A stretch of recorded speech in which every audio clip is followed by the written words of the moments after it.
أعوذ بالله من الشيطان الرجيم. بسم الله الرحمن الرحيم.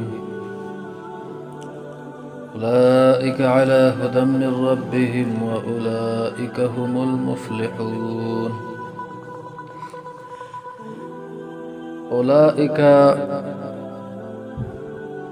دا کسان چې دي علا هدن دا په هدایت باندې دي من ربهم د طرفه د رب د دوینا واولئک او دا کسان هم المفلحون هم دیو کامیاب دي. اولئک اسم اشاره ده، اشاره کوي په دې سره هغه کسانو لره چې متصف دي په دغه صفات مذکورو باندې چې هغه ایمان بالغیب ده، اقامت الصلاة ده، انفاق فی سبیل الله او ایمان په قرآن سره او ایمان په کتب منزله باندې قرآن کریم نه وړاندې او ایمان د فورز د آخرت. دغه صفات والا کسان رب العزال فرمای اولئک علی هدن دا په هدایت باندې دي من ربهم د طرف د رب د دین او اولئک او تق کسان هم المفلحون هم دیو کامیاب دي. یعنی دغه صفات چې پچا کی وی نو په دغه کسانو تبا هدایت هم وی کامل طور او دیو به کامیابی. په هدن کې د تنوین د فار د تعظیم دی او هدن منکر راوړو،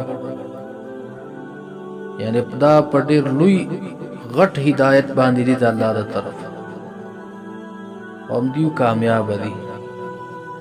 او کامیاب پس سره دي چې دیو ته نجات ته د جهنم د اور نه او جنت ورته ده. او دا رنګ چې کم رضائل دي او بد اخلاق د دیونه دیو پاک دي او دی باندې کامیاب دي. ان الذين بشکا کسان کفروا چې کافران دي سواء برابر خبره ده علیهم په دوی باندې انذرتهم کتیر دی لرا اے نبی علیہ السلام ام لم تنذرهم یا نویرت دی لرا لا یؤمنون دی ایمان نراوڑی. مخکې د مومنانو صفتونه الله تعالی بیان کړل د متقیانو، دیزه کې بیان اوس د کافرانو الله تبارک تعالی کوي چې کافرانو باندې برابر خبره ده کته یره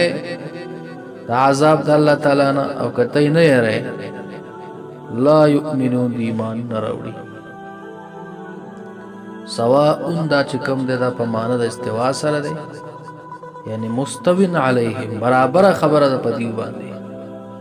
انذرتهم کته یره ام لم تنذرهم یعنی یره لا یؤمنون دی ایمان نه راوړي. انذار ست ویل کیږي، انذار ویل کیږي تخویف ته من عذاب الله تعالی، يرول دی خلق لرا عذاب د الله تبارک تعالی. یعنی برابر خبره ده کته دا کافران د الله د عذاب نه یره او کنه یره خود ایمان نه راوړي. الک کفر ستوي، کفر په لغت کې ستر یعنی پټول ہوتا وي او په معنا د انکار سره هم راځي. یعنی کفر په لغت کې څه ته وایي؟ ستر په معنا د پټول، ستر پټول دی. نو ګورئ شپې ته هم چې کم ده په اعتبار د دې معنا لغوي سره کافر ویل کیږي. چاته ځکه شپه چې د ورځ پټای کنه او زمیدار ته هم په اعتبار د معنا لغوي سره کافر ویل کیږي ځکه د هم د دانې پټي په خاورو کې پوه شوئ او کفر په معنا د انکار سره هم دی خبره باندې پوه دا لغت کې ښه او اصطلاح کې کفر څه ته ویل کېږي انکار مما علم بالضرورت انکار د هر هغه څه نه کول چې معلوم وي د دغه خبرو چې دا د دین نه دی بالضروره هر چاته معلوم وي چې دا خبر د دین نه ده دا غین انکار کول او چې مجیئت په نبی صلی الله علیه وسلم کړی وي د الله د طرف نه د دین انکار کول یعنی انکار د ضرورت دین نه چې پاغه سره نبی صلی الله علیه وسلم را تک کړی من الله تعالی د الله د طرف نه د دین انکار کول ته کفر اصطلاحي او کفر شرعي چې دا ضد ایمان دی ها کفر ضد ایمان دی ایمان څه ته وایي تصدیق په جميع هر هغه څه چې نبی صلی الله علیه وسلم پر را تک کړی د الله د جانبه بالضروره دې ته ایمان وایي تصدیق د جميع ما جاء به النبي صلی الله علیه وسلم بالضروره دې زوی او د دقیق خبرو انکار کول چې نبی اسلام پر اتک کړي د الله طرف پر راوړي دې ته کفر وایي نو کفر ضد ایمان شته او خبره پوښي اوس که کفر په معنا اول سره واخلو کنه چې کوم لغوي معنا و په معنا د پټول سره راځي نو بیا کافر ته کافر ځکه ویل کېږي د معنا لغوي ربط بیا د اصطلاحي سره دا دی چې دا کافر هم د الله تبارک وتعالى وحدانیت پټي د الله تعالی صفات پټي الله تعالی چې بده کم انعامات کړي هغه پټي ځکه د کافر ویل کېږي اور په کومانه دوی مسره واخلو چې په معنا د انکار سره دی دیم د الله د وحدانیت انکار کوي د الله د صفاتونو انکار کوي د الله د انعاماتونو انکار کوي ځکه د کافر ویل کېږي او کدا مصطلح معنی واخلو چې هغه څه شی دی ضد د ایمان دی خو ضد د ایمان باندې وکنه انکار نه کوي د کفر بیا څلور اقسام دي ها یو کفر انکاری دی څه دی یو کفر جحودی دی یو کفر عنادی دی یو کفر نفاقی دی یعنی کفر انکار کفر جحود کفر عناد کفر نفاق څو قسمونه چلو کفر انکاری څه توي کفر انکاری دی توي د الله تبارک وتعالى نه انکار وکړي شي سره الله تبارک وتعالى پیژني نه بالکلیه د الله نه انکار چې الله د سره ونه پیژني دي ته ویل کې کفر انکاری او کفر جحودی څه توي کفر جحودی دی توي چې پزړه سره خوده الله و پیژني پزړه سره څه و پیژني ونه پزړه ومني او نه چې کوم د اقرار په جبه سره وکي یا ته کفر جحودی وای او کفر عنادی څه توي چې پزړه سره هم دا خبره پیژندلی چې الله واحد لا شریک دی او په جبه هم وای چې الله تعالی یو دی خود دې موافق زندگی نه تیرایي دې موافق زندگی نه تدام کافر وایي دې کفر جحودی مثال لکه د يهوديانو کفر یو خدای زړه نه دا منل کنه چې الله تبارک تعالی یو دی نبی رسول الله رسول له او اقرار د دې خبرې نه کوي او د کفر عنادی مثال علما وایي لکه د ابو طالب سره ایمان او د ابو طالب سره کفر ایمان نه توبه کفر لکه څنګه زړه نه هغه خبره چې کومه ده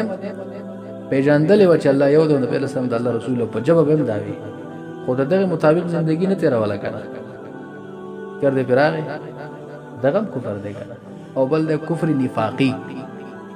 چې په جواب باندې خدای الله د وحدانیت اقرار وکي خود زړه نه مني د څه ویل کی دا څلور ونه چې کوچا کې موجود ک څلور ونه بکې او ک یو تل موجود ته کافر دی چې الله تعالی ته مخامخ شو مؤاخذه به الله تبارک تعالی کوي ته الله عفو نه کوي د کافر دی چې بری حالت کې مرشي توبه ونه بس ایمان نه لري څو قسمه نشو سلام ختم الله على قلوبهم مهر والد الله تبارک تعالی په زړونو دوی باندې وعلى سمعهم او په غوږونو د دوی باندې وعلى ابصارهم او په سترګو د دوی باندې غشاوة فرديدي ولهم او د دوی دپاره عذاب عظیم عذاب لوی دی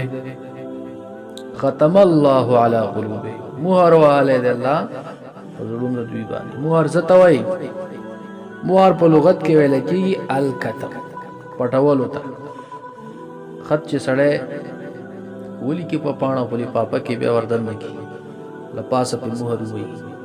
پټي کړي که نه د خلکو نه څوک یې بیا نه کنه او خبره پوه شي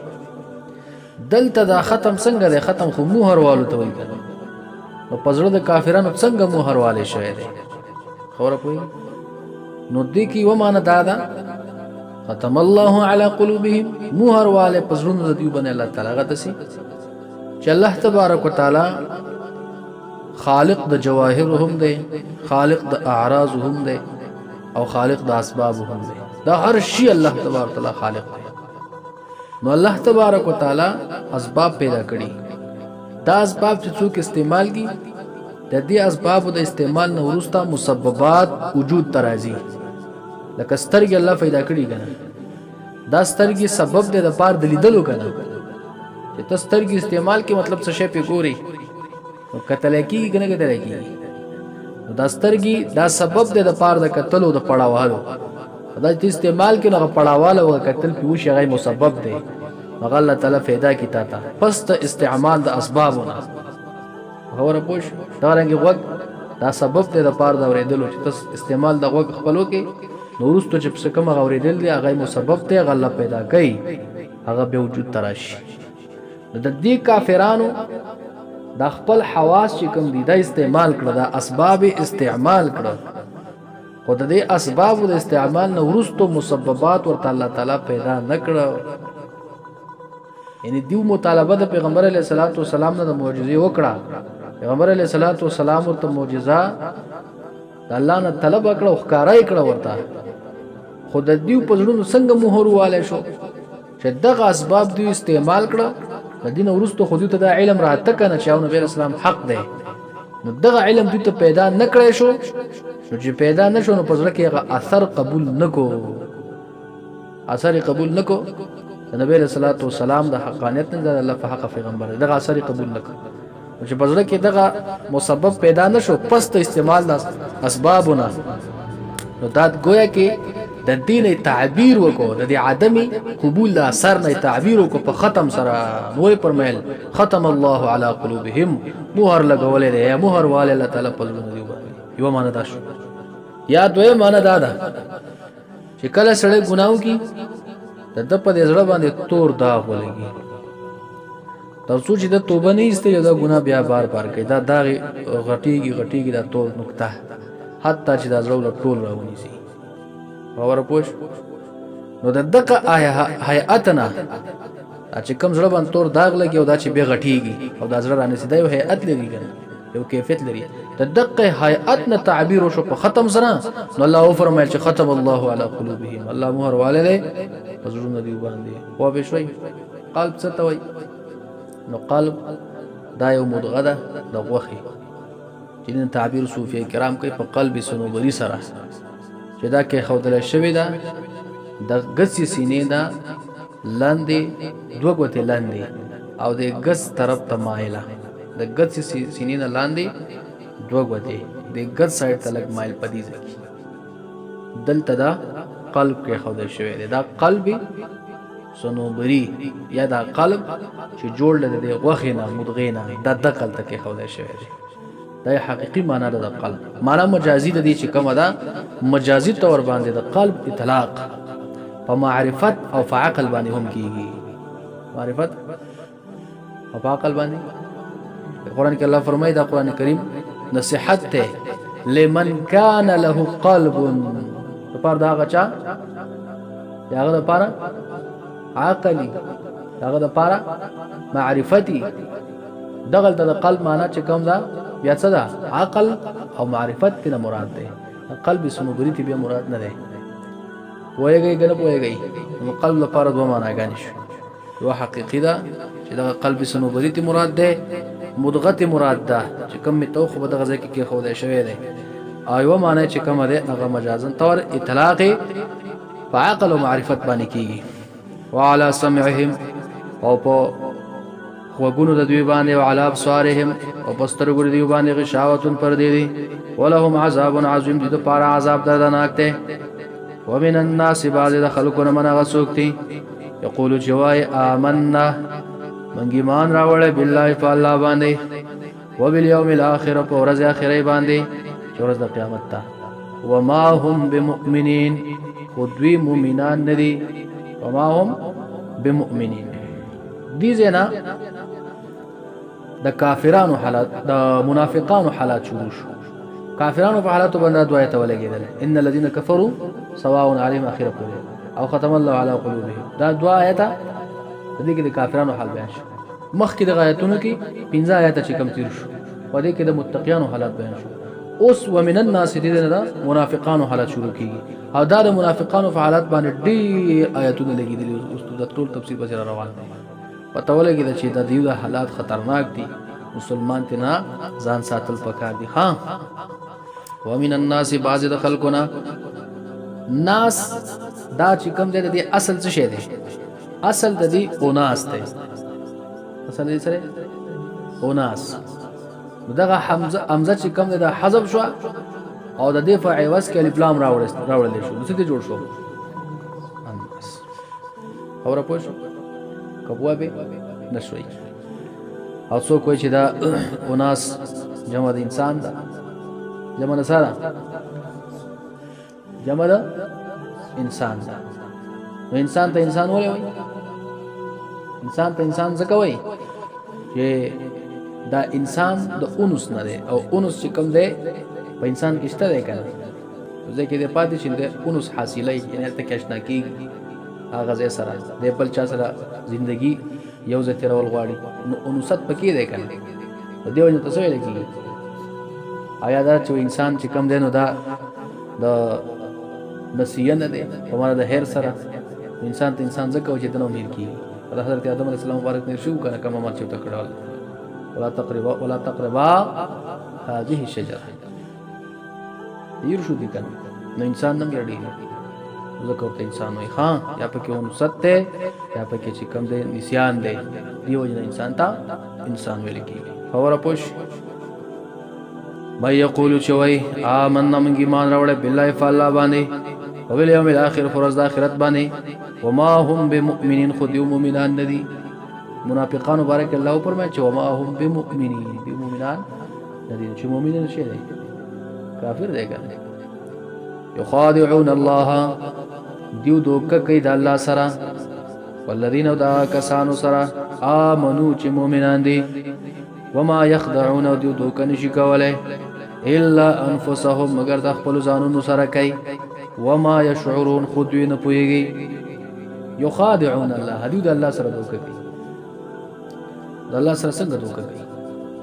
مفسرین کرام فرمای چې دلته کې یو لفظ مقدر دی یعنی هغه حذف دی په حذف د مضاف سره عبارت دی څه وایي يخادعون الرسول الله دیو دوکه کوي د الله د رسول سره څنګه د الله د رسول سره دوکه کوي د الله د رسول سره دوکه دسی کوي چې دیو به ویل مونږ ایمان راوړی په خله به دسی وي او پزړه کې چې کومه ایمان نه وکړي دوکه نشو خدع ستوي خدع اصل کې دا ویل کې اخفاء تا پټول ته ویل کې لغوي معنی سره پټول او اصطلاح کې خدع ستوي چې ته یو خبره پټه کی او داغه په خلاف باندې یو کس ته چې کم دی وهم یو شک ورواچي او خبره وته وکي دقه ته دوکه وي اصل خبره ته پټه کی هغه په خلاف باندې بل خبره وته وکي دې سوې دوکا نو دیو په زړه کې کفر پټ کړو او په خلی باندې ایمان نو دا دوکا شو خبره پوښ او چې په زړه کې دی و خبره په خلی دی بیا بل خبره کوله نو دا دوکا ده او دا دوکا ده د منافقانو صفت ده منافقانو په صفت کې ذکر نه ها چې یخادعون الله دې دوکا کوي د الله سره یا خدا شول چې یخادعون الله کې متویله رسول ټکي راو با سندسي وایا یخادعون الرسول الله دو دوکه کې د الله د رسول سره فکر دی راغی او یا پکې دا مرو با دویم دسی ترجمه وکړه یخادعون الله دو دوکه کې د الله سره څنګه دو د الله د رسول سره دوکه کې او د الله د رسول سره دوکه کول دا عین د الله سره دوکه کول یعنی معامله د رسول سره د دیو معامله د رسول سره او د رسول سره معامله عین معامله د الله سره نو ګویا کې دیو په واسطه د رسول سره د الله سره دوکه کوي لکه نه پوه شئ لکه د دې مثال د سیده چې مې یطیع الرسول فقط اطاع الله چا چې د رسول اطاعت کو په تحقیق سره د الله اطاعت کو نو معامله د رسول سره د عین معامله د الله سره دوی دوکه وکړه د رسول سره دا ګویا کې دوکه شو د چا سره اوله تکریم کې الله نه فرمایي دوی تاسو سره بیعت کوي نو بهشکه دوی بیعت چا سره دی څنګه